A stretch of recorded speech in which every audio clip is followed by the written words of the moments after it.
Come up here on BBC One at 8:50 tonight. Truly priceless.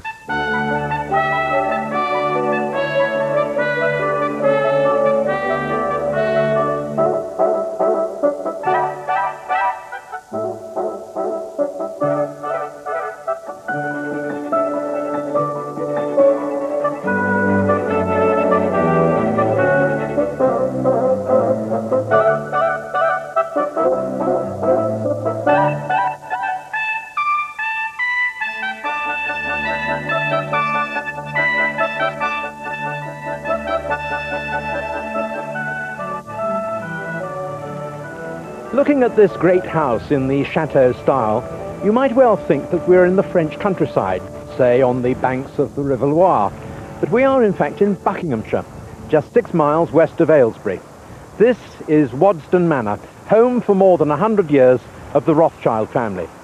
It was in the 1870s that the Baron Ferdinand de Rothschild decided to build this great country house as a centre for his two passions, collecting the decorative arts and entertaining his friends. The Baron's first love as a collector was for French furnishings, so for him a 16th century style chateau was the perfect house. We'll be showing you inside Waddesdon next week in a special edition of the Antiques Roadshow, but for this programme we've taken up temporary residence in the garden, and in these magnificent grounds around his house the Baron's vision was equally remarkable. Baron Ferdinand first became familiar with this land and its commanding hill when he came out here from London for winter hunting weekends at Leighton Buzzard. From the top of the hill he saw grand views in all directions, and when in 1874 his father died, he had the means to make those views his own. This was a major undertaking. The top of the hill had to be levelled and the land scooped away on both sides to enhance the views. The parkland was as devoted to the pleasure of his guests as the manor itself. Every morning after breakfast, parties would be organised to inspect first the stables and the horses, and then take in the aviary, with its extraordinary collection of exotic birds, before climbing back up the hill for lunch. But the Rothschilds, of course, have not just been great collectors and patrons of the arts, they've also been leading figures in the world of wine. And this one cellar contains 15,000 of the finest bottles of wine in the world, all from the two great Rothschild estates in Bordeaux, Lafite and Mouton. This, for instance, is a venerable old bottle of Chateau Lafite, 1895. Imagine this was created before 2 world wars, a great wine for a grand occasion. And this, a 1973 Mouton. These post-war Mouton vintages, always distinctive because of the labels which were commissioned by the Baron from contemporary artists of the day. This one, of course, was by Picasso. In 1955, Georges Braque was commissioned. In 1958, it was the turn of Salvador Dali. And a very good year indeed, more recently, Francis Bacon created the label for the 1990. You know, this is the one room I think I've ever been in where I wish they'd lock me up and throw away the key. It's in the gardens above these cellars that we've set up our cameras today. So let's now go out and join our experts with the people of Buckinghamshire. This has to be the biggest Noah's Ark I've ever seen. Now, how many animals have they got? My grandfather thought there was about 500 in it. It was given to him when he was a boy by Leopold Rothschild. How interesting.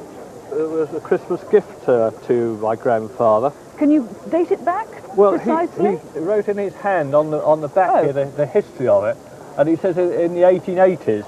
About Christmas 1880. Yes, how marvellous, yes. He'd have been 11 at the time. You've brought something else too, haven't you?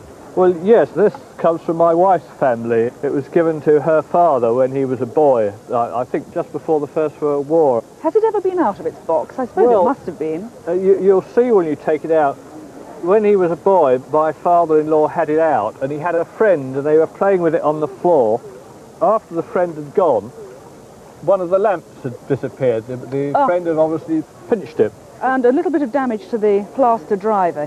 But that is an absolutely fantastic car. It's made by a company called Corette.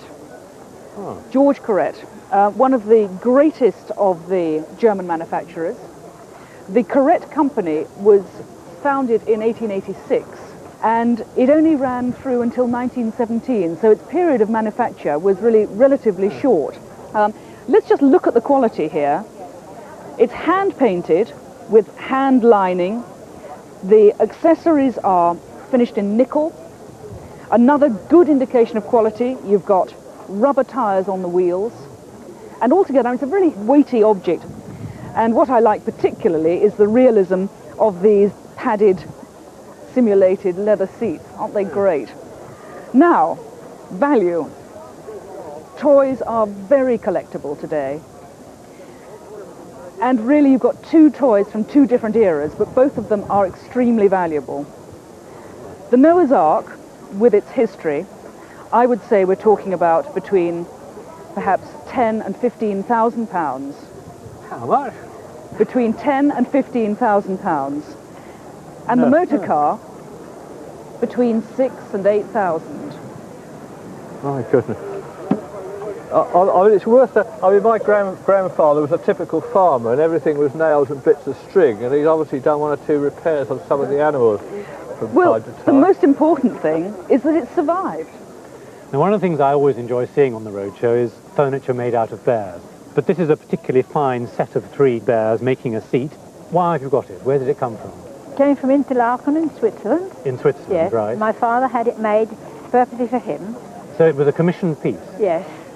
And he wanted a father bear, mother bear and baby bear. So he's got the 3 bears here? He's got the 3 bears. He wanted the 3 bears like that. Now, do we know when he placed that commission? Well, I think it must have been the late 20s. Well, I think that's very interesting, because, as I say, we see these sort of pieces very often, always different, fascinating things, and one is inclined to always say, oh, they're late Victorian. Now, with this, of course, we have this catalogue. Yes. Now, this is the most revealing document I've ever seen in this subject. But what is interesting to me is, thumbing through this catalogue, we find the whole range of bear furniture that turns up over the years on the show. And I would never have put it as late as the 1920s.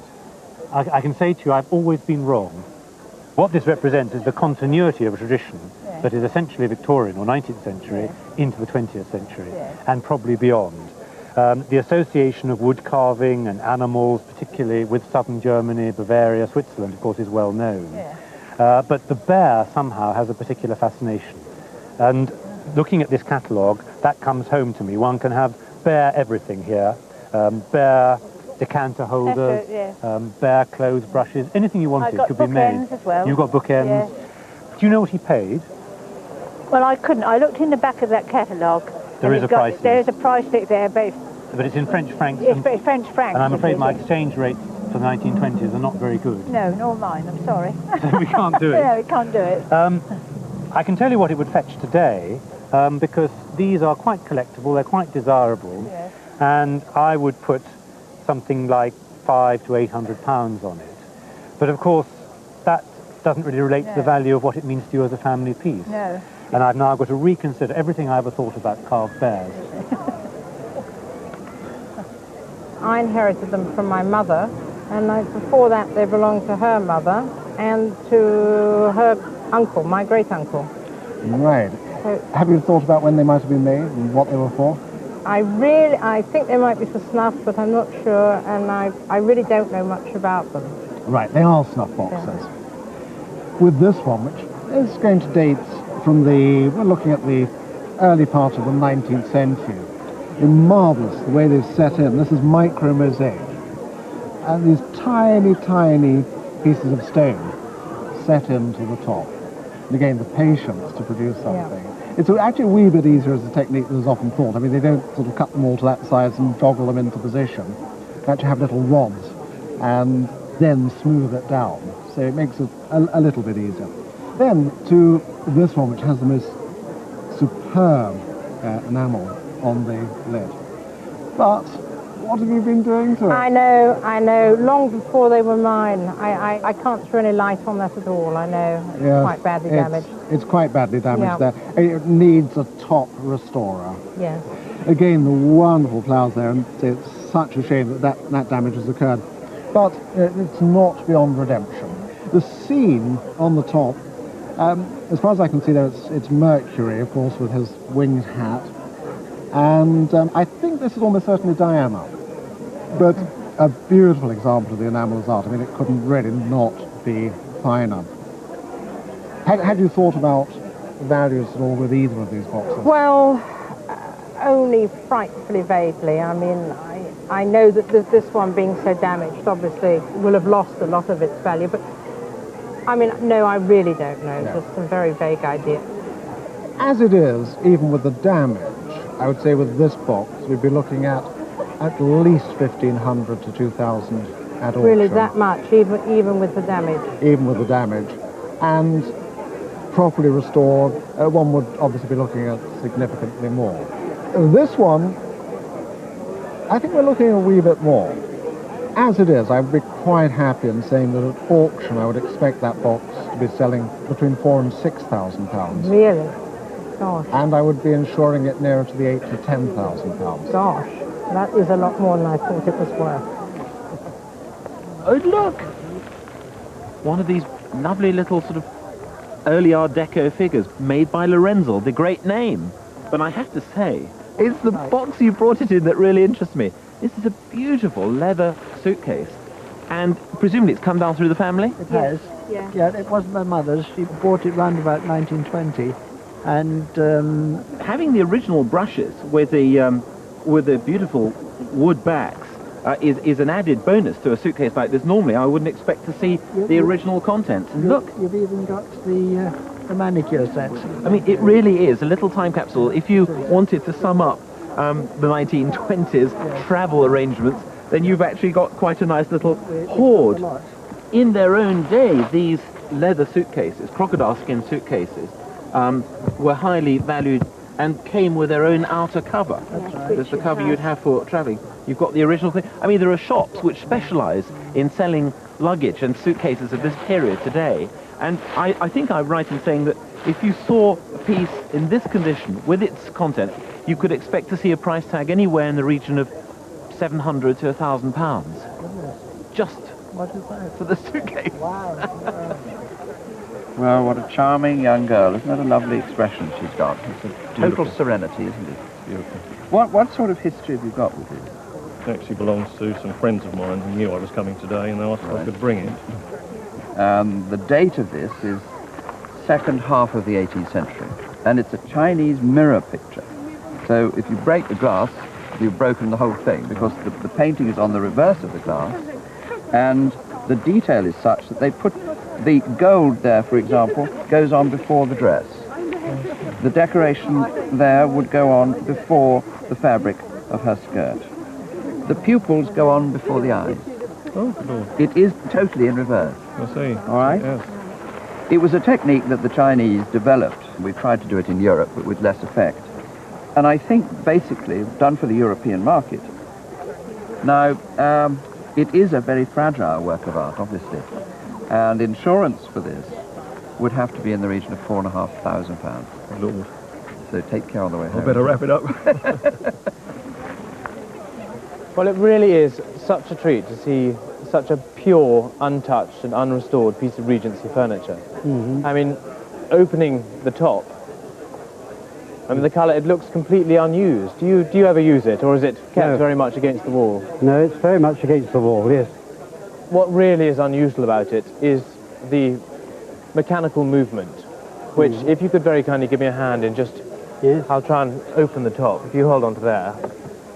As you can see, a little bit stiff, but the way that the legs close mean that you are able to sit and play games with your knees without banging against the trestle ends, which is a really very ingenious idea, which I've never seen before, actually. Did you buy it in a shop, or...? Yes, in the shop, yes, and I've still got the ticket for it, too. Oh, have you? Yes. When was that? 1947. Do you remember how much you paid for it? Yes, £14, 10 shillings. Well, that's not a bad buy, actually, I think, really. If that was to come up at auction today, I think it would be worth in the region of £3,000 to £5,000. Oh, gosh, me. So it's well worth looking after as it is. It was given to my mother in one of her places of work many years ago, and it belonged to the boss's mother, and she was an actress somewhere, but that is all I know. You know where it's made? Where it was made? I haven't got a clue. Well, we'll look on the bottom and we will find here, this is the mark of the Worcester factory. Royal Worcester Factory, your crown and your W's, and underneath you've got the date 75, I think it's 75, it might be 76. But anyway, it's either 1875 or 1876. Right. So it's 120 years old. Whilst doing a very complicated thing to make all these little pots, so carefully arranged, little amphoras. I can tell you, because he signed it, that a Mr. Willoughby, that W.Y., he did the gilding. And then the man who painted the birds was called John Hopeful. And what makes it particularly good is, and what collectors like, is this yellow. Yellow ground is always makes an object more expensive. It is very bright. Not too bright. It would be brighter if it was washed carefully. Would I dare watch it? Oh, why did you dare wash it? Yes. Who did this? I don't know. Yeah, pity, isn't it? Yeah. Because you've lost 1, 2, 3 handles and a chip. So it has reduced its value a bit. Right. So I think something about 350, 400 pounds probably. One of the problems often with Victorian pieces is that some of them are so big that they're very difficult to wear. Do you wear it? Is No. it you don't? Why? No. Well, I've only had it about 6 months and I haven't had the occasion. But when you get the right occasion, will you wear it? I think I probably will. Because it lends itself for wear. If you were to put that on the side of a dark outfit like that, it would look absolutely stunning. It's late Victorian, and it's in, I suppose, one of the most popular wildlife themes, which is, well, I suppose I would call it a bee. Now, it's mounted in gold, but what is the most significant thing about it is the body, where you've got this lovely, natural, dark grey coloured pearl. It's ever so slightly misshapen, but the fact it is not a perfect round pearl lends itself to the general design of the piece, because you've got this it sort of goes into a pointed top, which then nicely goes into the sapphire cushion-shaped cluster in the middle. And then the eyes are set with rubies, little round cut stones. So you've got all the colour there, but look at the diamonds in the wings. Lines of little old cut stones with this veining between. Turning it over, and you can always tell the quality of a piece when you look at the back. Because quite often with pieces of Victorian period, the back gives it just doesn't look the same. But in this piece, you've got this super gold cup that forms a setting to the pearl itself. Then you've got, looking at the veining here of the diamonds, you can see it's all very beautifully cut out. Do you like the piece? I mean, yes, I do. I do like it. Yeah. I think it's very pretty, and it means a lot to me sentimentally. It does. Okay, now, there it is, a very commercial piece, and I would suggest that in auction it would probably be worth around about £2,500. That's a lot. Well, it's because it's such a commercial piece. Thank you. This is a wonderful, varied collection of children's shoes. Have you been collecting them a long time? About 4 years. They are very difficult to find, certainly to start with. But which was your first? My first pair were those. I found those in an antique shop in the Cotswolds. That's quite an older child, isn't it? I think so, yes. They vary. And which is your favourite? My favourite. I quite like those. These ones here? Yes, and I quite like the shape of those. Right, these are wonderful. Yes, aren't they lovely? I can imagine lots of work dancing. in those. Yes. And these, you said? Yes. Yes. Actually, those don't look the same as all the others. I would have thought those were American. They look very American to me. But what I see a lot of are these kinds, because they are bought for large dolls by the doll dealer. That's right, yes. And I think these are my favourite. The work in those. I know, the isn't it beading wonderful? and the... Is that jet? This is jet, yeah. Cut glass, really, and jet. And so much work in them. I'd love to know what sort of prices these. Well, I started off paying about £40 on the average, but as I progressed and I found slightly different ones, they, I think, were about £80. Well, I think that's probably about right. You must have bought them from dealers. Yeah, I bought them from a shop, actually. She was selling her collection. Yes. So you haven't had any sort of really fantastic bargains? No, not really. No, I just but collect them because I love the shape of them. I just wish they could tell me where they came from. Yes, and who wore them? That's what I love. Exactly. I really, I mean, how many pairs altogether? 71 altogether 71. At the moment. Anyway, I think you have got a great collection, and if you say you've got 71 pairs, and you've paid about right on average, 30 to 40, some a bit more, we're talking about a collection of £3,000 already. Wow. Lovely, thank you. Thank you for bringing them in. Thank you. To see one three-barreled pistol is unusual, but to see a pair is rare indeed. They actually belong to this man, and this man is your great-great-great-great-grandfather. Whichever, yes, and he was born in 1705. Yeah.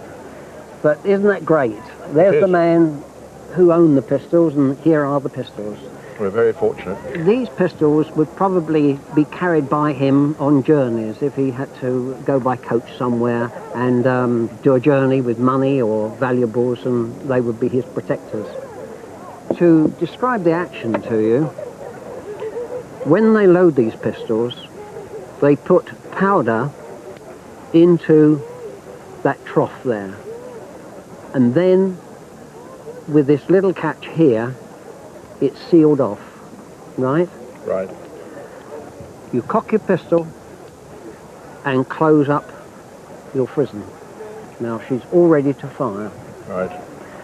Having pulled the trigger and the frizzen going forward, the cock coming down, those two little holes would take the charge through to these two barrels. Having done that, and you've missed him with two barrels, you then cock your pistol, reveal the lower chamber, close your frizzen, and you can fire the pistol again. So it's quite something. And of course I see the maker is Ketland. Yes. Now, he was a Birmingham gunsmith, and he came to London in about 1760. These pistols would have been made around about 1770. One pistol on its own today would fetch about £700. So you've got a pair. Today I think you would get between £1,500 and £2,000. Right. But it is possible that two people wanting those pistols could pay more. Thank you very much. Thank you for bringing them in.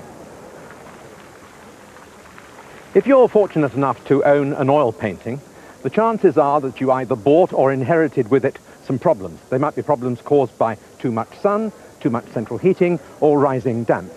Peter, what's the most common problem in your experience with oil painting? Well, when we talk about problems, we have to realize that oil paintings start with artists, and it's artists that can cause the first problems. If they do not prepare their materials right, if they do not understand how they are going to mature with history, they cause the problems for you very often. And here we have a typical example. What's gone wrong here? Well, this, if you look at the paint here, it has puckered. And puckering is where the paint has almost remained liquid and the surface has risen, it's come into ridges, and you can see that here. And that's the most difficult problem in a way to correct. But it's not actually caused by too much light or heat or anything like that? It could be caused by too much heat. It could be caused by bad preparation of the materials.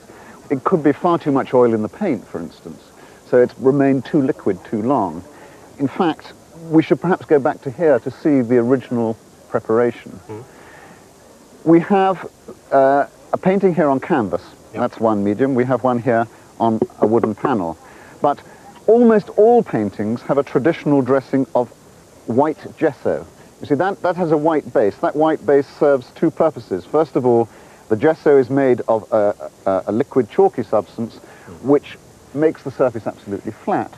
But it's something for the paint to adhere to.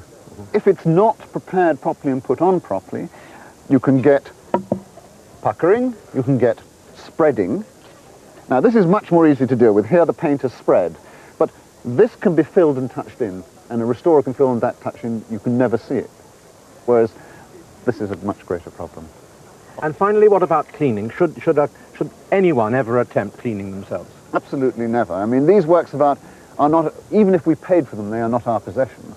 They are the possessions of future generations. It's a great science, cleaning, and there are marvellous restorers, and we must go to them. Peter, thank you. Do you play forfeits? No. Shall we start? What you have is a ball covered with lots of numbers, and before the game starts, you agree between yourselves what the forfeits are going to do, and you write them out on a list. And then, when you're bored of an evening, you take out your forfeit ball, and you roll it around, and you have a wonderful time in the party trying to get people to do embarrassing things.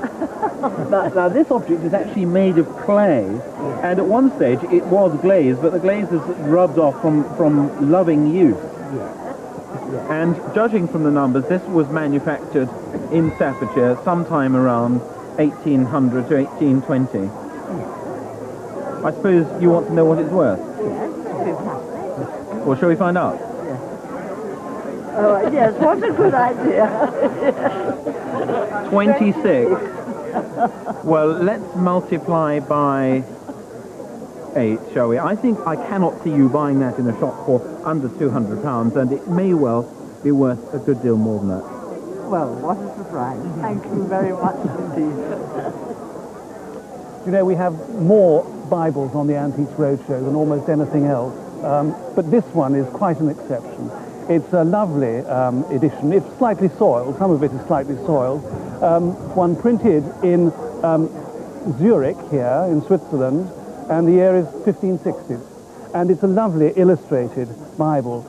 Here we have this wonderful picture of God making woman from Adam's rib here. He looks as though he's having a bad night, don't you think? I mean, he doesn't look at all happy. But all these wonderful animals. This is a little woodcut plate here. This is a lovely Bible. Where did it come from? It's been in my family as long as I know. It was brought over from Germany when my father came over before the Second World War. Yes. And I love the binding of this. This is the... it does in fact have woodworm, doesn't it? Yes, I know. This is a pigskin over oak boards, and from what I can see of the binding, it is absolutely original. Now, often people actually write in Bibles, and I noticed that somebody has written in here something that I can't make out. But what I couldn't help noticing was at the other end of the Bible, we have happily married Helen Billy Goldsmith, 16939. Yes. Who's that? That's my mother and father. Oh, I think that's absolutely lovely, because I rather like the idea. I presume he must have given it to her. He did. At this date, did he? He did, yes. Well, that's absolutely splendid. Now, the Zurich Bibles, the first edition of this particular edition came out in about 1520, and there were subsequent editions of it. But any edition is desirable. Have you had it valued at all? Well, I was told it wasn't worth anything. As you said, you always have Bibles. Yes, no. Of course, it's a sentimental thing for a start. I mean, it couldn't be any better because it's your, in your family, so it's worth everything to you. Exactly. But a market price, if we have to put a market price on it, I suppose would be somewhere between £1,500 and £2,000. The lovely thing, I'm glad you brought it in. Thank you ever so much. You know, in my whole life, I've never seen one of these. I don't. No, I know what it is. It's a caddiswood, and it's in blue jasper. Blue jasper is this solid stoneware, blue stoneware, made by Josiah Wedgwood. Yeah. And it has a particularly special feature on it here. Oh. It has the word Wedgwood in upper and lower case. Now that tells us that this was made in the 1770s. So it's very early. Now, if that was a silver one of the period, it would be worth about £80, maybe 120. But since it's a Wedgwood one, it's worth an awful lot more. Oh, goodness. And I think that this funny little thing is worth £1,000 or something. Don't you think? Yes. Oh, good heavens. I mean, it's an extraordinary rarity. What you got there? Oh, no, 2 of them. I mean, that's disgusting. I mean, that really is quite incredible, because to find one is remarkable. To find 2 is perfect. I mean, it's quite extraordinary. This is a German mystery clock, dating from 1900, give or take a year or 2. And do you have it running at home or not? No, because it doesn't keep very good time. Right. It's actually tricky to regulate it, but as you know, that fits there. Yeah. And then it swings away. And apparently, it is perpetual motion, but we know, of course, that it's not. No. To regulate it, you do the reverse of what you do for an ordinary clock. So if it was running slow with a normal clock, you would reduce the size of the pendulum to make it run faster. In this instance, if it's running slow, you lengthen the pendulum. So you're doing it in reverse, if you get my meaning. Hence, we call it a mystery timepiece. And almost certainly made by one of the factories like Jungen's, but this one isn't signed on the dial. So, price-wise, any thoughts? Not really, no. We were given it about 6 years ago by a relation. Oh, that's a lovely gift. Yeah. It's a good object. They've come up in the market dramatically over the last 2 or 3 years. And I would have no problem at all in retailing a piece like that for about £750 to £800. You're joking. I was told that it was an Elizabethan stomacher. Well, you're right in one part and wrong in the other, because it is a stomacher, but it's not Elizabethan. Now, an Elizabethan stomacher would have been longer. It was a piece of material that was designed to go from the chest down to just below the waist, because in those days the dresses were open in the front, and we're talking about a date of about 1700 to 1740. So you had open gowns worn over a petticoat, and the extraordinary thing about dresses in those days were that they were pinned together. So in the morning when you got up, you would be pinned into your clothes. Your dresses wouldn't have been sewn. So the stomacher would have been pinned onto the outer garment, and very often it would have had a support that ran up the back called a bust, which was made of wood and could have been carved by your lover with some inscription, because it was something that you would have worn every day, so it would have been close to your heart. And it would have given it support, because of course it wouldn't have been any good on a canvas backing if it was all flopping around. And what I like about it particularly is its really glowing colours still, because so often the daylight has faded the colours out, but here you've got this lovely pink and a very bright apple green, turquoise, and all sewn onto silver and gold threads at the back. And the silver and gold threads show that this was for a special occasion. They don't survive in very great numbers. Was this given to you, or how did you come by it? It was given to us as a wedding present. That's a very original wedding present, if I may say so. By a maiden aunt. And she said that she particularly wanted to give me this little present. Although they are very rare objects and they haven't survived, this was obviously kept carefully away out of sunlight for a good many years. Having said that, although they are rare items, you might expect them also to be extremely valuable, which is in fact not the case. And this beautiful thing would probably be worth somewhere in the region of about £500. But for me, the pleasure of seeing something in such wonderful condition is really priceless. Well, I don't think you could have a more suitable piece of furniture for a programme from Waddesdon than this. Isn't it lovely? Louis XV style, bureau de dame, in the grandest manner. Now, before we start looking at it, tell me something of the family history. Well, it was left to me by my great-aunt, and she traced its history back to the Cobb family, who apparently owned Cobb's Brewery from Kent. And that's as far as it went, yes. Well, that would fit in, because unlike Louis XV's period, this style was copied and continued throughout the 19th century. And by the 1890s, it had become extremely fashionable again. There was one maker, Francois Link, who copied this design and produced much of this sort of furniture around about 1890, 1910, that sort of period. If we look at the construction, of course, the workmanship and the craftsmanship is the same, if you like, as the patterns of the 18th century. This is a parquetry pattern. The pieces are applied one against another, not built up and applied as a picture like marquetry, but each piece, rather like a parquet floor, is carefully cut and placed so that all the veneers match round. And as you step back, of course, the grandeur of these mounts is very, very strong, very heavy, and very beautiful.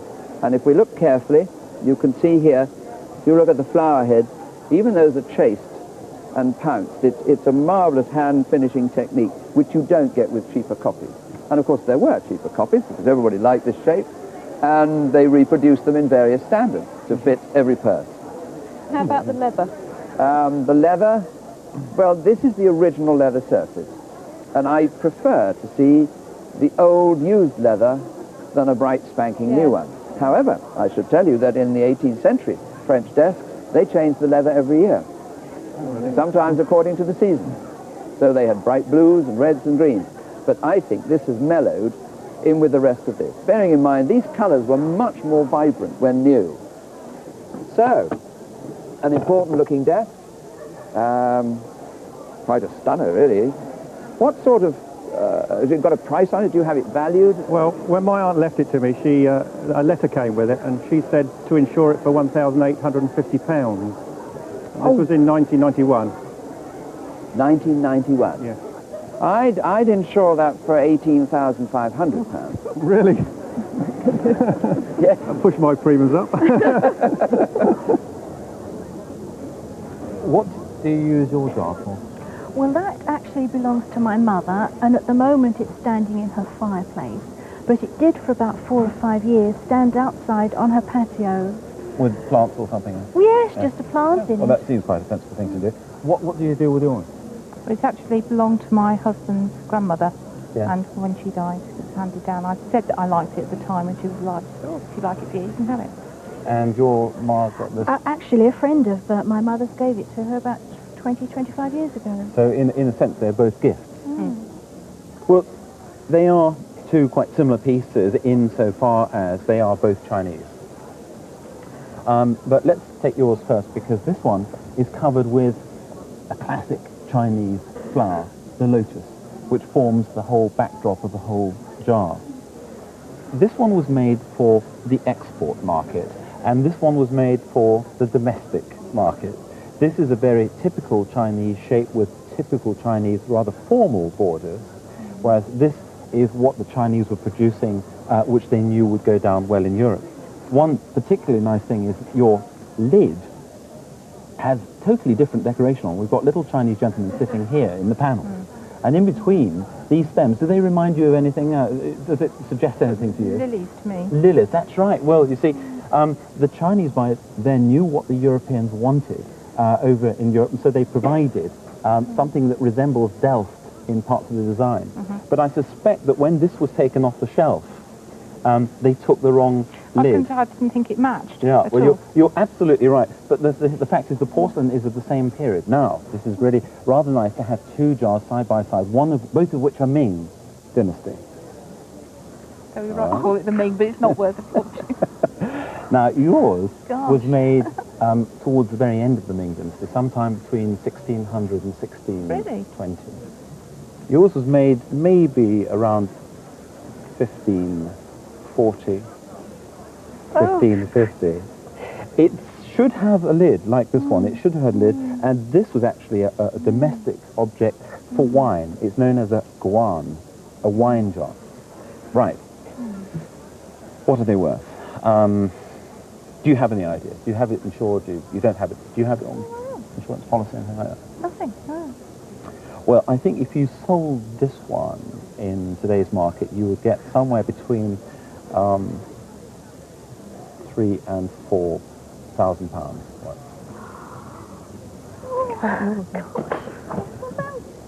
You don't know what this one's worth, do you? Oh, yes. You are off to our school, Gosh. Do I get to Acapulco? I think this would quite happily fetch somewhere between £7,000 and £10,000. Oh, gosh, my mother's going to be Out in the garden, you should. Back to the garden? Oh, God, how much? Between 7 and 10,000. Good grief. And to think it stood on a patio in all weathers for year in and year. Why not? It's interesting to think, really, that almost from the time this picture was painted, for 50 years, if you'd said you'd like this painting, you would have been pilloried, because it was totally out of fashion. I mean, it's a 20th century picture, but left over from the 19th century. Do you know anything about it? Who it's... I believe it's Lady Diana Cooper. I've been told that she was married to a gentleman called Duff Cooper, and I believe he was in the society that mixed around with Edward and Wallace Simpson. But you've never checked it out? Never had it checked out. This is the first time, as it were, it's come out of the closet. I don't think it was very difficult to check whether it was Lady Diana Cooper.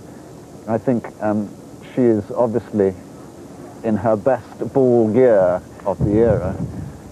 It's sort of 1915 to 20, isn't it, this period? And the Wantner is, as I say, a leftover from... He's an Edwardian artist and later left over from the Victorian period. I mean, when he was painting pictures like this, he was a dinosaur, really. Yeah. And yet he has all the wonderful use of paint of the Victorian artists, of his peers, of the pre-Raphaelite glazes, of that sort of clarity of skin values that Lord Leighton has. And he's both a portrait painter and a neoclassical artist, so he crosses those realms. But really, he and his kind should have died out in the First World War when that great social revolution happened. There's one thing I do notice about this picture. Is there a heavy smoker in your family? I smoke a pipe. Do you? So you're responsible, are you?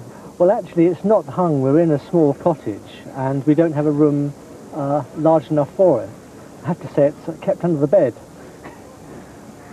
Well, I think you'd be astounded. I think when it's cleaned, you can see little areas of rubbing here, where actually this would be almost a very light ivory white instead of this rather yellowy colour. And all these pure glazes of the beads and the costume would come through. Still, it is quite a sought-after picture. And I would say it would be in the region of £25,000 to £35,000. Goodness gracious. Do you think she might possibly re-emerge from under the bed? I think a little bit of tender loving care, as you suggest, and some cleaning, and maybe we will find a wall space for her, yes. I hope so. Thank you. Well, the end of our day here at Waddesdon, and it's just started to rain, actually quite heavily, but we can't complain because we've been very lucky so far, and those people still left to see our experts are inside that rather large marquee behind me. The end of our day, but not actually the end of our visit, because we're back here again next week when we'll be showing you some of the great treasures inside Waddesdon Manor, together with hitherto unseen highlights of our series so far. So I do hope you'll join us for Waddesdon Part 2 next week. Until then, goodbye.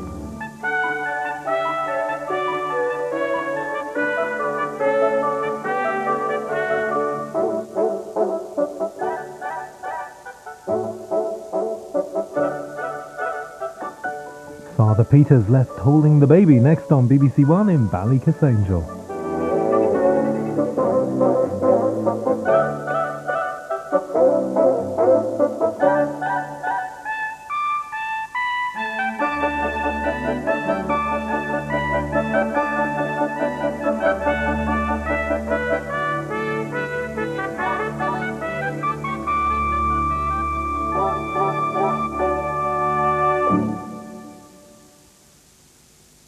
The February issue of the BBC Homes and Antiques magazine features the Ming pot and other surprising treasures found in this month's roadshows.